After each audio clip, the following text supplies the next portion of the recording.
thing at work, except 100 Thieves need to do it for Kobe, man. He's practically like 100 Thieves cheerleader at this point. Like, he believes in this team. Yeah, I mean, as well, everyone should. They're 12-3. They're on a 7-game win streak. They're absolutely smurfing, and Kobe's just like, we need to hype them up more because they are smurfing it. Yeah, they've been crushing it. So we can be the resident Kobe. We can yes, we must channel Kobe's our inner spirit. Kobe. Kobe, I know you're at home watching this right now. We got you, bud. I mean, they're 12-3, 7-game winning streak. They've been looking so incredibly good. Someday and Closer have been consistent all split long, and are potential MVP candidates. Abadaga started out not as hot, but I think over the last couple weeks, he has potentially been the best performing player in the league. Like, he has been so good over these last couple weeks, 400 Thieves. And with him really stepping up and having these incredible games, 100 Thieves has been dominating. They've been beating the top teams. They have been consistently taking down all the bottom teams. And they are looking, I think, as good or better than they have ever looked, right? And that is including the split that they actually won their championship. So I think this team is ready to go come playoffs time and wants to try to redeem themselves after getting stomped out in the finals last split. Yeah, 100 Thieves' record in playoff, they have been in 3 playoff finals. The very first time they got always a 3-0. Yeah, it's always a 3-0. The very first time they got 3-0'd by Team Liquid in the fastest LCS final ever. Yep. Then the second time they 3-0'd Team Liquid in the fastest LCS final ever, updated. Fastest finals ever to Electric Boogaloo. And now the third time they went up against EG and they got 3-0'd. So they really, like, it's all one way it's when gonna 100 be Thieves fast. make it to the final. One way or the other. But this time around, we'll see how fast it goes. It's Sivir first for FlyQuest. Yumi makes it through the bans. So they're immediately going to lock that for 100 Thieves, as well as the Trundle for Closer. That's a Zeri, you have to think, right? That's got to be Zeri Yumi coming through. It is going to be, Sivir plus Enchanter on the other side. LeBlanc mid here for Takui. So very interesting, just kind of slamming that down. And I think it makes sense because, as soon as the Yumi's coming through, almost guaranteed they're going Zeri. So he can't actually counterpick you on 3 unless he wants to give up the Zeri and he'll get Which they will out. not do. Exactly. So I think it's pretty smart. You're like, well, picking blind here, kind of risky. But in this case, you know what their third pick is already going to be. Then you can ban out some of the picks that you don't actually want to lane against here for Takui. Some of the answers potentially that could come from Abadaga, like maybe he's worried about the Lissandra. We've seen that a couple times already from Abadaga. So I wouldn't be shocked to see that Lissandra getting banned out, but maybe he's just down to fight it all. Well, we've got the Lee Sin and Vi. So there has been a lot of Vi play from a lot of junglers in Champions Queue. And it was in LEC today as well. There was like a Darius Vi game, I believe, an upset. Yeah, Vi's been getting played a lot in Champions Queue. Pantheon Jungle has also been a lot in Champions Queue. So Lee Sin also just banned away from Josedeodo as a comfort pick. And FlyQuest bans, despite the fact of what we're talking about here with the LeBlanc matchup, they're looking at top lane instead. They're targeting Someday to kind of protect Philip here a little bit with Fiora and Ornn banned out. Azir, one of those really popular mid laners, despite mid not being picked until 4, 100 Thieves still has lots of good choices. Yeah, it's very interesting. The double top lane ban here, because Someday can pick on 5. Right? So it's kind of like, who cares? Unless you feel like Someday is going to be limited in his champion pool, which I don't really feel like is the case. Someday has played a lot of different stuff here. Like, Gnar and Ornn are his most played, but he has Gwen, Fiora, Akali, Gragas, Gangplank, Sylas. So don't really feel like they're going to get a tremendous amount of value out of those top lane bans. But maybe they can prove me wrong. We're going to see what Philip is locking in here. So Ornn, Fiora, and Gwen, of those are all gone. The Gnar is still available. Like, he could get his most played champion if Philip doesn't take it here. Maybe it's just Philip taking Gnar. And then it would be interesting to see if Someday is willing to do what he did to, I think it was Hoon, where he did the Sylas counterpick and solo killed him 3 times. This would be pretty standard. So Sejuani blind makes sense if you are playing in that side of the matchup. I know from talking to some top laners, they really don't love playing Sejuani into the Ornn, and then Fiora is kind of seen as one of those counters or answers. Exactly. It's very, very easy to respond with the riposte to the Sejuani Q and the ulti. And then the true damage is obviously very, very threatening. But we may just end up having Gnar versus Sejuani, so pretty standard stuff across the board. I think it was Jat was talking about how 100 Thieves have just been kind of going with comfort, and that's one of the big reasons he thinks that they have really been kind of stepping up. And it looks like we may be getting that once again here. 5th pick Gnar, not exactly anything to write home about, but hey, if it ain't broke, don't fix it. And the big thing I'm worried about here for FlyQuest, This is a one-tank composition versus Trundle. This is Trundle's favorite type of team comp to be against, excuse me. The target that you're supposed to ult is just Trundle. Circled in a big red marker. Please ult me every single fight. Yeah, I mean, the Sejuani passive as well, if you actually ult her before that cracks, and then it cracks, Sejuani can go to like nothing, right? Yeah. Like you just get destroyed by that.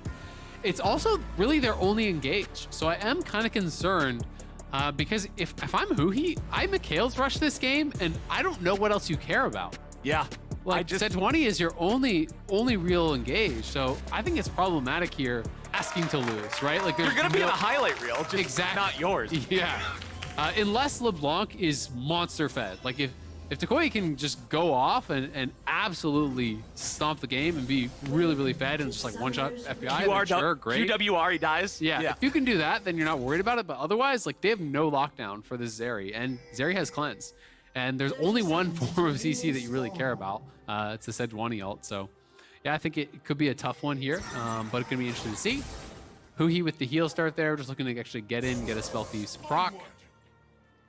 Well, FlyQuest are 7 and 8 currently into standings. This is a team that I've felt like very hot and cold about throughout the course of the split, to be quite honest. Like sometimes they have these games where they look really good, and you're like, damn, FlyQuest is a contender.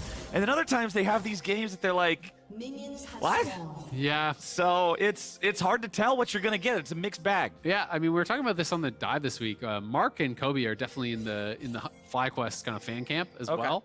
You know, they do think that they are kind of on that tier where they can compete with the other playoff teams.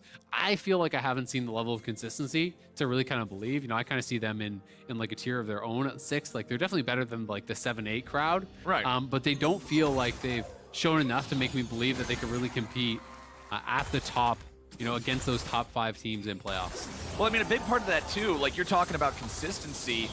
Playoffs being a best of 5 compared to regular season being a best of 1, you can't just have the one game of brilliance, right? Like you've got to string together the 3 wins. So that's where I really want to see FlyQuest stop having sort of these weird moments, bizarre drafts, like strange plays. You got to string together 3 out of 5. Well, junglers are going to start on the bottom side of the map, both together here this time. You can see that there is a ward from FlyQuest on the red buff of 100 Thieves, so they know that Closer is starting on his own blue. And now they're not going to get any cross-map Viego pathing. Generally, you don't like to invade Trundle early on because he's an incredible duelist against practically every champion. Yeah, absolutely. I mean, Chomp is an auto attack reset, it's bonus damage, and it takes away AD, right? So it's really hard to actually win out in those scraps, especially in those early stages. So definitely not going to be looking to invade him. But you can kind of just clear faster than him in a lot of cases. Trundle really sucks on the AoE camps. Like, really sucks. So you aren't going to have that fast clear. You know, generally, these are the kind of paths that Trundle will go for. He just goes full bot side into red because it is those last 2 camps that he really does struggle on. I mean, Trundle's one of those champions, the only ability in his kit is auto attack. Yeah. Chomp is an auto attack. W is better auto attack faster. E is slow them down so you can auto attack. Yeah, E gives you the stinky pillar to hold them in place so you can auto attack them more. Red saps their defense so you can auto attack. Like, he's kind of got one trick that he does. So beating all those chickens over the head takes so the auto attacks can hurt. Yeah, he's got a big old stick. He's following the Teddy Roosevelt school of thought. As we've got Josedeodo. I see my brain's still lagging from each game throughout today. I think the Skarner took up too much of my brain cells. But we do have Josedeodo walking that Viego down into the bottom side river. So he'll be able to at least grab that crab. Topside Scuttle is still up, but Closer will be close to this one. He actually went way around. So to actually circumvent this ward, he saw that ward go down. He walked all the way up like this, down around to the crab. Yeah. So I think that the read from FlyQuest would actually be that he was going down towards bottom side to contest that crab, which is why Jose went down there. So he does have to do kind of an awkward path to avoid the vision, but it means they haven't had eyes on him for a while. Now he can head back up here towards Krugs. And I really like this a lot, considering he's already cleared through most of his jungle, because you're going to have to wait for camp respawns anyway. So if it takes you 10 extra seconds to walk there through a roundabout path, but those 10 seconds are going to be spent waiting for the bottom side camps to respawn initially, who cares, right? Just good use of your time.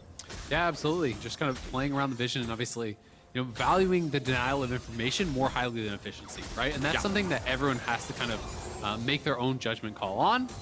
That's one of the fun parts about jungle pathing, right? Yeah, it is, absolutely. And that's why, even at the pro level, when you listen to junglers talk about pathing, even multiple really top-tier pro junglers can all completely disagree on what the right decision trees are. Yep. That's what I think really makes it interesting and complex. You can have so many different styles and schools of thought.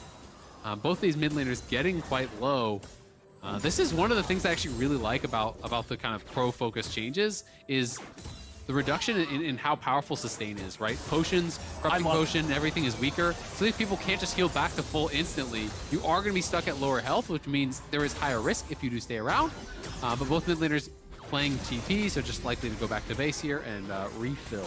I think that's one thing that at least a lot of people that I've talked to like more of in League of Legends is consequences in lane, right? Yeah. You don't want to, you remember back to, you and I were actually having a conversation about this, I think the other day when we went on the hike, about the 13 red potions, health potion start for Katarina and Mordekaiser that was around for a little bit that people were playing, and it's like, man, this sucks. It's not fun to play against. You feel like you can never make any real progress, and you're just not interacting with your lane opponent at that point. And sometimes there's just champions that don't even need health potions, like Release Set.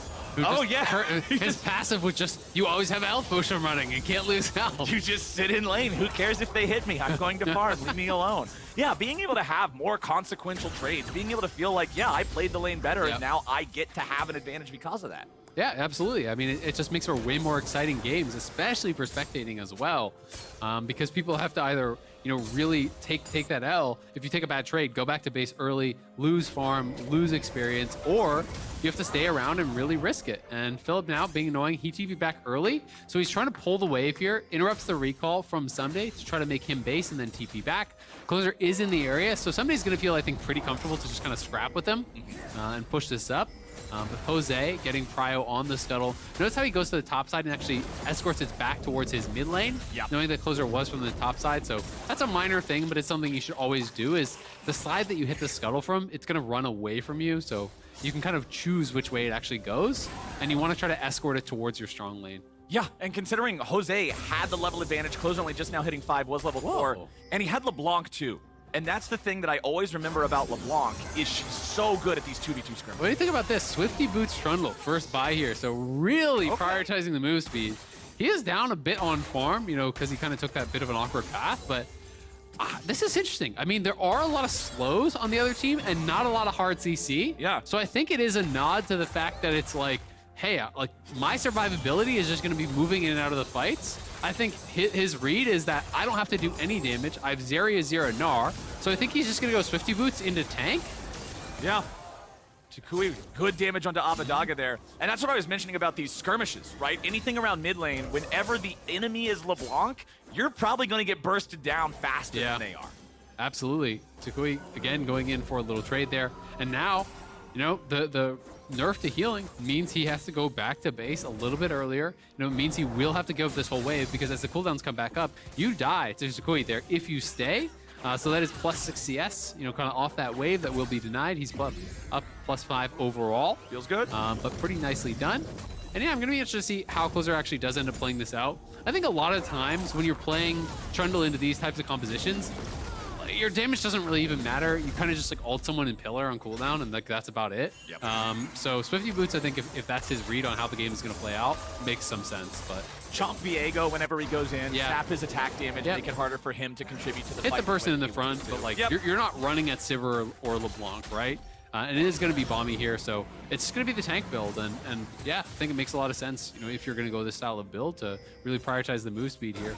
And also considering what we were talking about, you subjugate Sejuani when the Frost armor is already up. You're going to get a huge amount of resists on top of a pure tank build to begin with, and it creates this meatball that LeBlanc has no ability to really threaten. Yeah. You don't have Viego really being able to threaten it. Like, you can just start stacking some armor for Viego and Sivir. You're feeling great. And across the board, it's been, this focus on move speed, this focus on tier 2 boots, 400 Thieves. It's Merctread's first item for Someday, Swifty's first buy for Closer, Zerkari's first buy for FBI. Jose has this very low, is going to secure it. 100 Thieves looking like they want to take a fight, though. FlyQuest have grabbed the eye. Josedeodo is back in the pit. Takui stepping away from that Mega Gnar boulder. They have pings on him, but he has the rift, so he's going to actually get out of there with the enhanced recall. Yeah, he can get out in time. Nicely done. Good stuff from FlyQuest. They managed to get in and exfiltrate the hot zone in time, saving Private Josedeodo. Choppa. Yeah, exactly. They got him out of there. That's so good for them. Now they have this Herald in their pocket. They're going to have full time of turret plates being up to use it. We'll see what kind of value. And Johnson was bot, right? FBI actually did move up, so farm down on that bot side going to be evening out a little bit. We'll see how much they can actually get from this Herald. Very passive early game here. Felt like last week you guys had a lot of pop-off games with the changes. Yeah, we got some. There's a lot of bloody games. This week, people slowing down a little bit more. Maybe having a better read on how to actually play out the lane so they aren't in as many dangerous situations now, Players kind of adjusting over time. Can also be a higher pressure situation with this being the last week of regular play, right? Like, it's not just any week.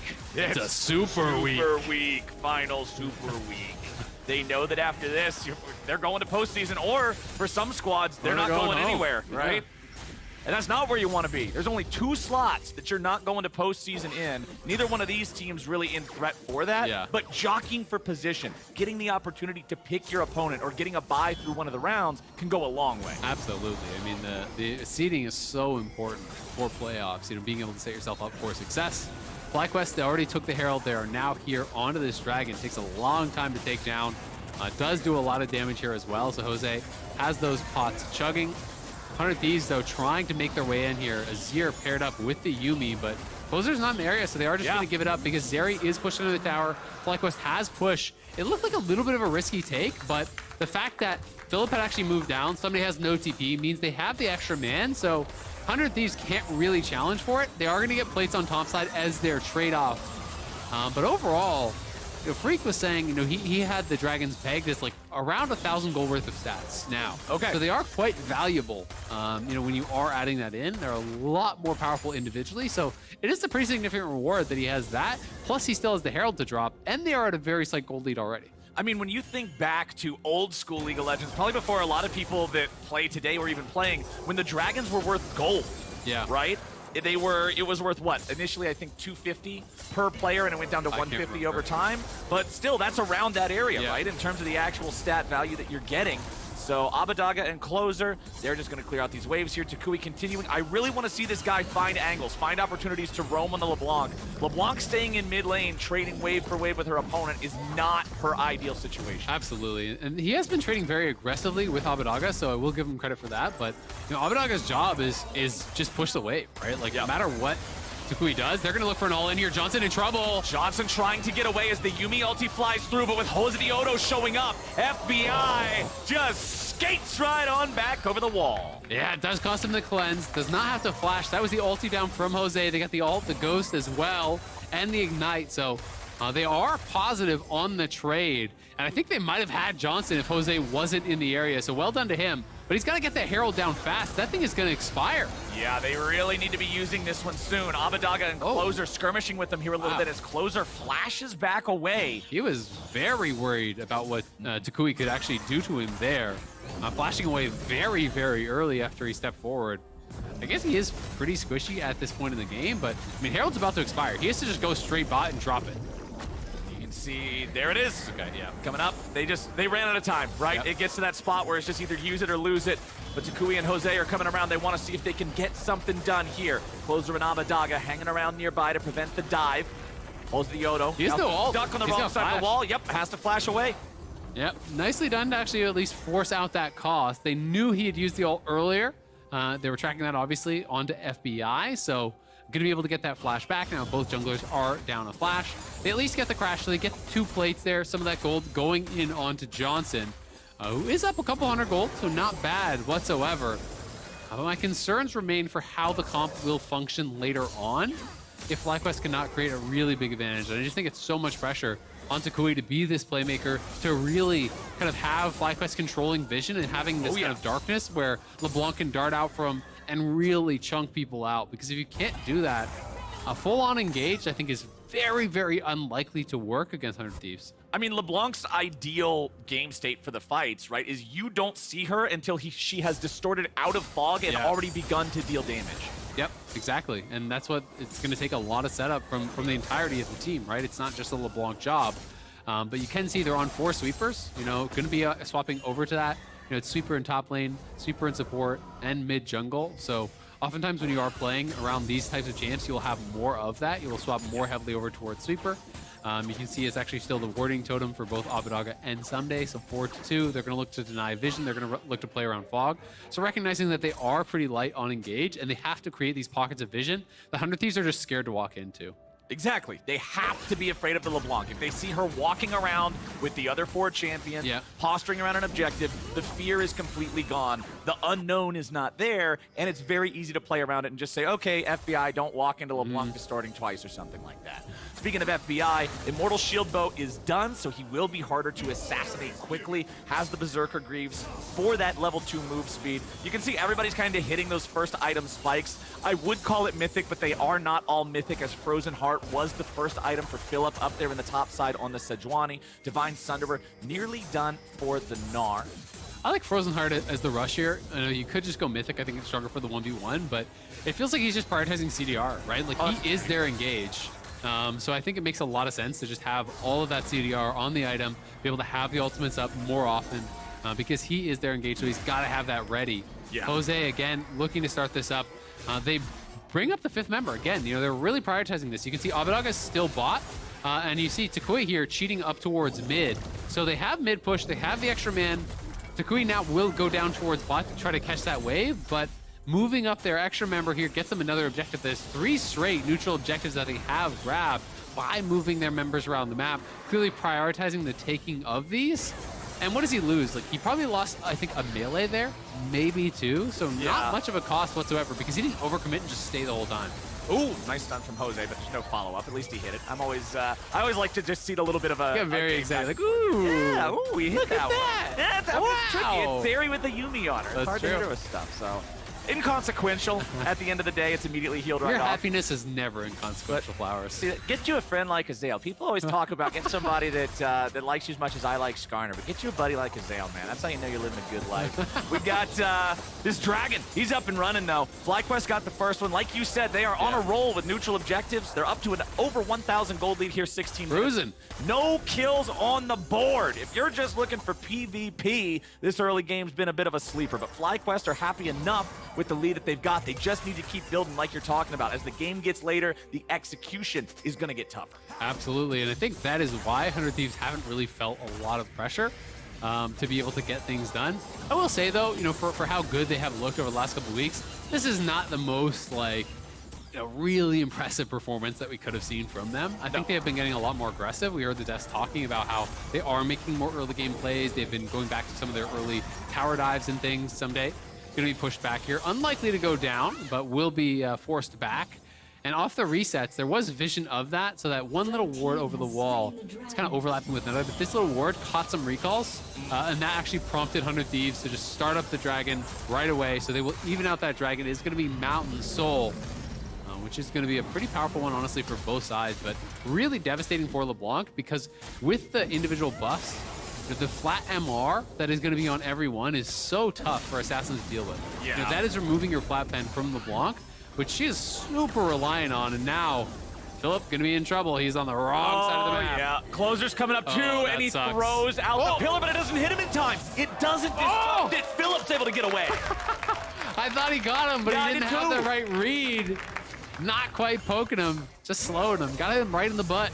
Knock him up. Summon it up in time. Someday also with the Trinity Force as opposed to the Sunderer that I called out incorrectly earlier. This is the more damage-favored option, right? Like, this is the one that's going to let you be able to blow people up if you get a good flank in a team fight.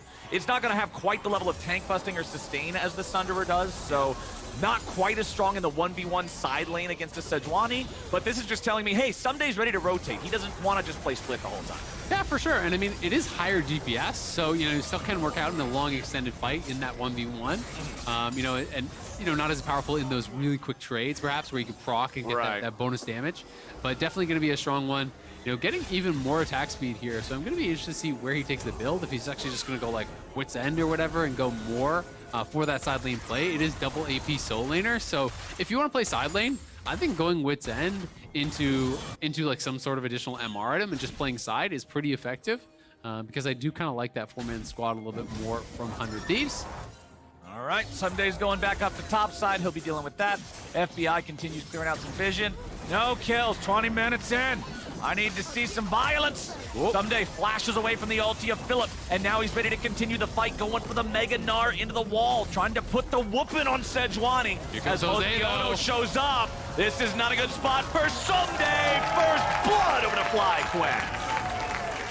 No. Oh, Takui gets caught. Yeah, Abadaga going in looking for the FlyQuest mid laner while the fight breaks out mid lane now with Johnson and FBI going head to head. FBI barely staying alive through the boomerangs. FlyQuest is out fighting them all over the place. Takui jumps back over the wall. Abadaga still looking for a chance, but he's got nothing. Johnson takes him down. Kobe, where are you? We're letting him down. 100 no, I Thieves. jinxed it. They're getting wiped here by FlyQuest. Now 3.3k up. 20 minutes, no first blood. They get kills on two sides of the map. They're going to take the mid lane tier 2 as well. 4.2k in the lead now. Takui even going to get bot. They're going to go to like 5k out of nowhere. 100 Thieves falling way down. And that is the kind of individual advantage that they need to really make this comp work.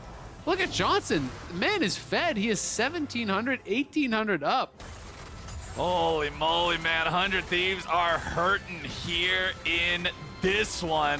Johnson Sivir, the damage that he's putting down. Takui being strong enough now to make these LeBlanc flanks really hurt. Let's take another look at what happened top as Philip got the better of Someday early. I mean, Jose coming up here is really the difference maker. Someday liked his chances, though. Felt like as long as he's able to actually avoid that, he'll be able to take him down. The Triforce in these long extended fights is really, really valuable because you do have all of that attack speed. But Jose comes in, makes a difference. To be honest, I don't know that he was going to win that. Even in the 1v1, it looked like Philip might have had the best of him with the late ignite. Then in mid lane, Closer going in here, not able to actually catch up to Johnson whatsoever. Johnson getting aggressive, flashing forward. And then Abadaga on the side. Takui comes over, finds the angle around the wolves to connect the chain. And notice how he was standing against the wall. So even if Abba went over the wall, the chain is still going to proc and you are still going to die. Johnson is threatening here again now. 100 Thieves falling back. Yeah, they get the teleport out of Someday. He shows up mid. 100 Thieves are on the back foot, and they know it. FlyQuest taking control of the game. Their ownership of the early objectives also going to feel great for them. Those Rift Heralds building up this gold lead. They're 1-1 on the Drakes. They can keep playing for those and stacking those together. And hey, you mentioned how Earth Drakes feel really bad for LeBlanc to play into. Yeah. You don't have to play into them if your opponents never get them. True. There you go. It's going to be really strategy. And if you're looking for those quick trades, Mountain Soul Shield, really, really nice to jump in with that Mountain Soul Shield, be able to get that damage down, block a lot of the return damage that is coming across. That can really start to push things in your favor more and more. FlyQuest looking great. Huhi and Closer trying to move up here towards that top side, see if Takui was overextending, but he is not. No. And instead, they're actually just pushing on the other side of the map. Again, they're looking for that cross-map play, pushing in bot here, establishing vision control. There's no wards in this section. This whole area is all FlyQuest, so they're going to be able to grab that no problem. And there's not much of a threat right now of the Baron being taken down. Honestly, it is something that FlyQuest will have to watch out for later, though. Awesome mid-game coming out here from FlyQuest for what we've got so far. There's another Drake in their pocket. That one's going to go over to Jose, picking it up for him. Takui just continues farming. Void Staff's second item. He does not want them to be able to build any sort of MR, whether it's a Wit's End on the split push Gnar, whether it's just more tank items on the Trundle, plus the extra MR he's going to have from Subjugate naturally. They want to make sure LeBlanc is a threat to anyone and everyone. Yep, absolutely. And being able to actually grab up, that Mountain Dragon is also really, really effective for the Sejuani, right? It looks like it's a good 20 MR or something like that he got, as well as 20, 30 armor. So quite a significant amount, being actually amplified there because he does get that percentage increase. I think it also affects his passive. So pre-passive, it's going to be even more powerful. But of course, Closer will be looking to steal away those stats. That's what they got to watch out for. Trundle sapping Sejuani's defenses, making it more difficult for Philip to front line. But FlyQuest need to keep going with this lead. You've got a 5,000 gold lead. It's 23 minutes into the game. That is very, very scary. If we get to a 45-minute game state and it's still a 5,000 gold lead, well, that doesn't mean as much anymore. Yeah, you start to really get worried about what Azir can do in those later stage games as well. Abadaga has really taken over in a couple of these Azir games, had some of his best performances on it this champion. We remember 100 Thieves versus Evil Geniuses, Abadaga quadra kill on the top side of the jungle, the bailout from the Renata from Huhi, making it so he could get that quadra kill and stay alive. It's like, this guy is very scary on this champion. They do not want to allow him the chance to claw back into this game. And he's going for, you know, a very kind of late game style build. It's Deathcap second, right? He's just been chilling farming. He's not going defensive. He is going for a max DPS build. This is not like Banshee Zonias like what we saw from Jojo. This is really looking to max out in the damage here. Really set himself up for that late game. When you hit 3 items and you've gone Deathcap, you are really going to ramp up, but he has to be a bit careful here of Takui, who is on 2 items of his own and looking to hunt. Jumps in, bops him for 60% of his health, but now Takui's got to be careful. He flashes away, slow from the Zeri laser, but Takui is safe. Manages to disengage from 100 Thieves there. Also want to point out 100 Thieves building the items that we were kind of calling out and expecting them to. Wits in second on the Gnar. Closer building more armor specifically because he knows LeBlanc doesn't want to try to assassinate a Trundle that's honestly still going to have a ton of MR just from subjugating Sejuani. Yeah, and it wasn't actually the Mikhail's rush. You know, he's just going Shirelia's. I think the answer was just go cleanse on FBI, and then you don't need to go for the Mikhail's. You know, on the Yuumi. Will be interesting to see if he actually decides to go for that second, though, because it still can be very valuable for someone like if Abadaga or Someday or whoever does get caught up with that. It is a very easy answer to that Sejuani ult. Abadaga now looking to hunt for Takui here, who is getting pretty low. Remember, it has no flash, so has to play it somewhat defensively as he has been chipped down. This battle really is about the poke on that top side. You know, it's not like he's so fed that he can just 100 to 0 the Azir. So it is about these back and forth trades until one person gets the other low enough that they can threaten to kill, and then that gains them priority in the lane, which allows them to push it out. Well, Sivir just acquired Infinity Edge. We got the notification on the screen a few seconds ago. Johnson is at the 3-item hyper carry power spike, right? This is where I really want to see FlyQuest look to make some big move. Look to force him to come respond to you at a Baron or something like that, but do it in a way that's not risky, because objective bounties are up, and that is one of the ways that a game can fall away from you. And there's a couple bounties here, even just to grab off the champions. Johnson has a 400 gold bounty, I assume just from like farm. You know, he has the 1 kill.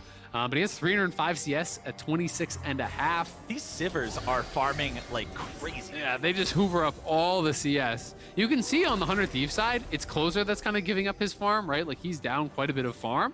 And that's going in the pockets of FBI as well as Abadaga. But Diego has a lot of farm, and all the laners have a ton as well.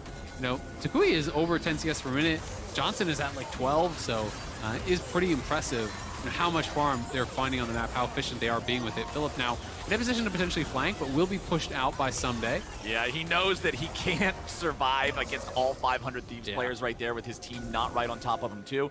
So he just Arctic Assaults back over the wall. They're trying to threaten Baron for a Dragon trade, but I feel like that doesn't usually work out like these days. I can't even remember the last time I saw this work out when the team goes to Baron, because honestly what every single team does is just send one person to solo the Dragon, and then everyone else goes and answers the Baron.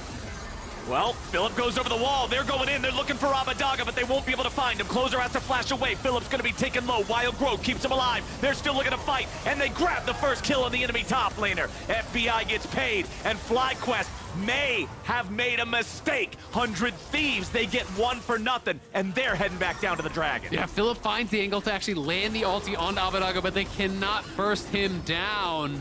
And without him falling, they're able to pull back. There's no shot that they're going to be able to make that Baron happen, I don't think. Takui and Afro are going to try to zone, but they are going to have to get off that. You don't kill that nearly fast enough. So they lose the kill.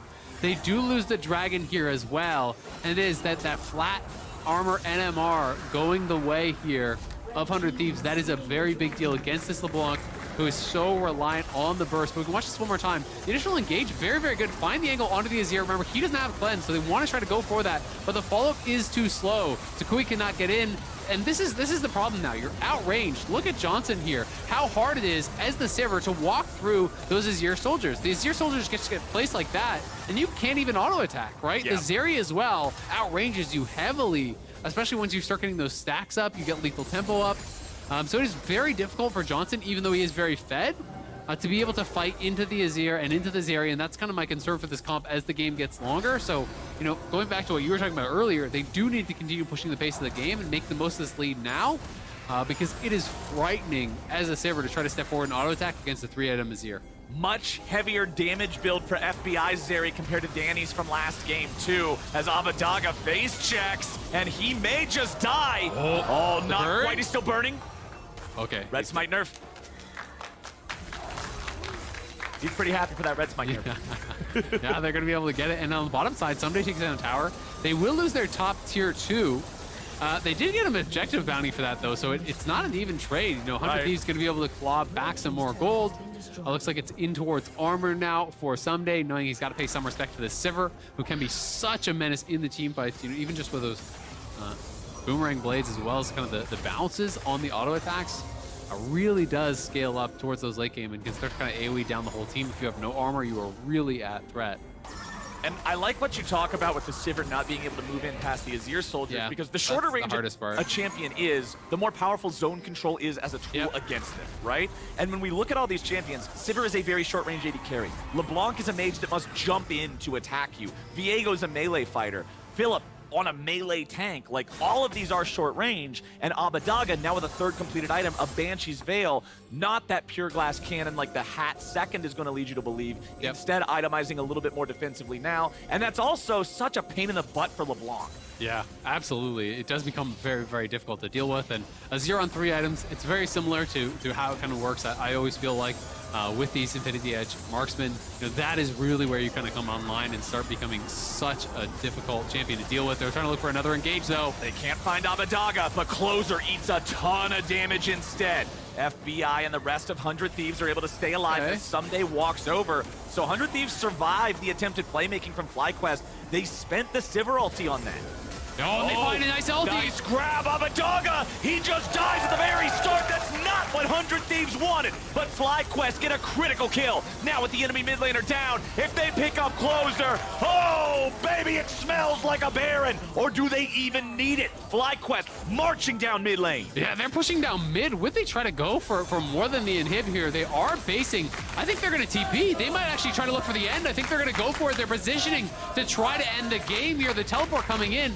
Might need you to save that for one of the minions, because FBI can potentially clear this out. FlyQuest is ready to go. FBI's gonna have a hero Zeri moment here. He's down to 25%, he flashes away. Someday into the stopwatch, keeping himself alive. Philip's gonna die. FlyQuest, they get inhibitor and they get one Nexus turret, but 100 Thieves stops them. Yeah, I think they needed to save that teleport onto one of the minions, because the minions got cleared out there. He TP'd too early, so once you're at the Nexus Towers, if he TP'd onto a minion to give that immunity, might be able to hang around a little bit longer. They try to go for that ballsy call.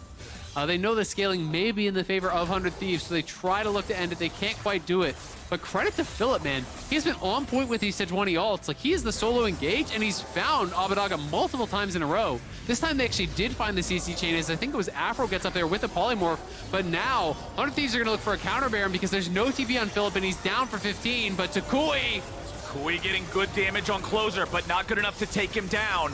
100 Thieves with control of the Baron. No subs. Baron at half HP. Takui now zoned away. Josedeodo looking for a chance to maybe go in. Soldiers right here. They're not going to risk it. They're not going to risk it. They know that if they all int into 100 Thieves and die here, 100 Thieves might just win the game. Absolutely. They couldn't get past that line of soldiers there. They don't have the range to fight through them. Can they actually get down and at least get the dragon? Because now it makes it so costly. Like, yes, they got an inhib. Yes, they did get that Nexus Tower, so they get some more gold, but 100 Thieves take down the Baron. It's getting later and later in the game. This is going to buy them a lot of time, and if 100 Thieves also get this next dragon, that puts them at soul point here. FlyQuest is in a really tough spot. I mean, they committed TP to try to end. They could have taken the Baron for free and just kind of incrementally increased their advantage. They tried to go for the throat, and now Takui chunked out. He has no TP. This is 100 Thieves Dragon, so they're on soul point. They've got double mountain against LeBlanc. This is getting really dicey now. And I mean, mid lane inhibitor is the least valuable inhibitor to take anyway. Everybody's already shoving it out, especially against a champion like Azir. The super minion doesn't even take him longer than 2 seconds to kill it, right? So this is just extra farm flowing into them. I feel like I've got to agree with you here. The choice to go for the end without having the teleport on top of the Nexus turrets, without being able to finish, may just be what comes back to bite FlyQuest, as 100 Thieves still down 5,000 gold. Their Baron power plays at plus 1,200, so not super impressive considering the objective itself is worth 15. But, like you said, Soul Point means a lot. That guarantees us a team fight if we get 4.5 minutes further. And the biggest thing, honestly, in my opinion, is just that there's nothing to fight for 5 minutes. So it's just 5 more minutes of 100 Thieves chilling and farming with Azir, right? Like, I think this benefits them really, really heavily. You know, the Sivir is obviously a great scaler, but we've seen it's very difficult for her to get in. So Takui is playing a good game, and he's going to have to continue to do this. He's going to have to continue to get aggressive and get these chunks because they just can't take full HP, front-to-back team fights whatsoever against this squad. It's going to be very difficult to navigate.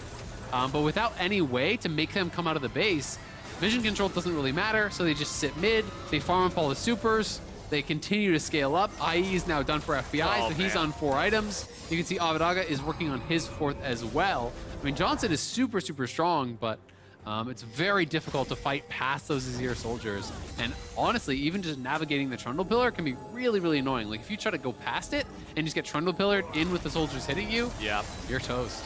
Well, we have Guardian Angel for Josedeodo, so that will give him the chance to jump in more recklessly into the fight, try to get that damage down that they need. But really, my eyes are on Philip again. It's got to be another big Sejuani. But who can get the Banshees off? There's Cleanse on Zeri and there's Banshees on Abadaga. So if you can't poke off the Banshees, you can't even try to engage, right? So it has to be Takui goes in, knocks off the Banshees, then during that window, you find a Sejuani ult, and you lock him down 100-0 and kill him. Like, that's your way to do it, It's tough. which starts feeling like a really narrow win condition because Sejuani ult on anyone else actually doesn't matter. You remember what I was talking about around 23 minutes when I said 5,000 gold lead looks good now, but later on it won't look as good? And Mikhail's is coming as well. Mikhail's is going to be the second item for Hui. I think it's super smart because then even if Banshees is off, even if it hits someone else, you know, he's got to be closing in on that pretty soon. Yumi, even if you want to give gold to it, it's pretty hard to give gold to Yumi. Yeah. Not the best last hitter. But you know, if you give a little bit of gold to get that Mikhail's, it's actually a pretty important buy. 2.5 minutes to get there. 4,000 gold lead for FlyQuest, 1 Drake lead for 100 Thieves. These super carries in Azir and Zeri are both looking really strong. You can see Abadaga working towards that 4th big completed item, blasting one in the inventory for him. Stopwatch up for Johnson. So if he can try to get in there and just lay down the DPS nice and early, he can try to survive the soldiers after, maybe, but man, it's hard. And he has Bloodthirster, so that's something working for him. And there's no healing debuff really on the other side, besides the Ignite from Yumi, but like, who cares? That's not going to be on you. Mikhail's done. Mikhail's done, and QSS done on someone who has Cleanse, and a Banshees, and a Stopwatch on the jungler, and then a tank top. Who do you ult, right? Like, it's just so hard. It's so hard. Like, you're now in one of these windows where you're like, okay, now you need to poke off the Banshees, ult him, get the Mikhails, then before the Mikhails is back up, do that again. It's right? Like, it's really, really, really hard. So 100 Thieves in a great position. That being said, hey, there's also the X factor of Takui. If he can actually, like, you know, really chunk someone down, he's got the right ricochets coming in from Sivir. You never know what could happen, but the angles are going to be few and far between. And 100 Thieves just has to play slow and steady, use the pillar to create space, use the pillar to deny FlyQuest from really being able to pile in, and then utilize the Zeri and the Azir's massive range advantage here over this 500 attack range Sivir. Well, we've also got Rylai's Crystal Scepter done for Azir, so once the soldiers are on you, it is that much more difficult to get away. Drake now under 1 minute. This one has to be some kind of a fight. We've got FlyQuest in the bottom side river first. Mid laners squaring off here in this 1v1 top side as 100 Thieves. They might be looking for the Baron pit, too. Baron potentially, and they're going to spawn around the same time. You know, I think for sure FlyQuest has to fight for it, but 100 Thieves doesn't. Like, they could give it up and try to go for something else if they're just down to just continue scaling. I mean, they've played this game so slow, right? So like, they are happy to just wait for 6 items, I think. But it looks like everyone is here mid lane to skirmish. Okay. Takui does have TP, and there are some good wards. He's TPing very deep here. He's going to actually go to threaten the base, I think. So he's going to try to play a little bit of shenanigans around that. Going to try to draw Someday back, but he is spotted on that pink ward now over by the blue buff. So they have eyes on him. Someday can push that out, and he still has his teleport available. Plus, there is a TP ward here over in this area, right behind that dragon. So he could try to prep the Narbar here and be ready to TP if they want to go for it. Takui making it look like he's seeking this poke more than anything, but Josedeodo has already started up the Drake. He is soloing that one down for FlyQuest. I think they're going to give it. 100 Thieves is nowhere in the neighborhood to stop this, so it looks like Jose just gets to kill that one by himself. He's got it down to about half. Remember, these are much tankier than they used to be, so it's going to take him a minute here. FlyQuest has to be careful. Why are we throwing out Sejuani ultis this early when Jose's not even here? 100 Thieves. Now they're Up into to the Kui, barrier I feel pit. like. FlyQuest doesn't have any way to get in just yet. Josedeodo's making his way over. He gave up on the Drake. He didn't complete it. Abadaga getting jumped on. Half HP still left to Kui over the wall. Philip gets the kill. Abadaga's down. And 100 Thieves have to fight Here's the Johnson. 45. He got him. FBI's gone. The carries are gone. 100 Thieves are gone. And FlyQuest, they found the window and kicked that mother in. Triple kill back over to Johnson. Closer dies. GG FlyQuest. FlyQuest have done it. They're going to take down 100 Thieves. Johnson gets the quadra. Philip picks up number 5. They're going to march it down mid here and finish off the game. What a finish from FlyQuest. We talked about how hard it would be to execute on that, but FlyQuest made the call. They give up the Drake. They find the Azir, and FlyQuest end 100 Thieves win streak. Nice decisiveness there from FlyQuest. But it felt like such a strange force on the Baron from 100 Thieves. Abadaga goes over the wall. He's tanking the Baron, trying to start that up. They're trying to force the hand, I think, of FlyQuest there. But FlyQuest wasn't even on soul point. Like, that would have just been one dragon. That wasn't going to be the end of the game there. Yeah. 100 Thieves decide they're going to go for it anyway. FlyQuest say, great, we're going to be ready for it. Jose just drops the dragon, runs straight up. Takui has a perfect flanking angle, and Abadaga, who had tanked up the Baron, was already softened up. Takui goes in, finishes them off there, be flashing in on him with that distortion as well.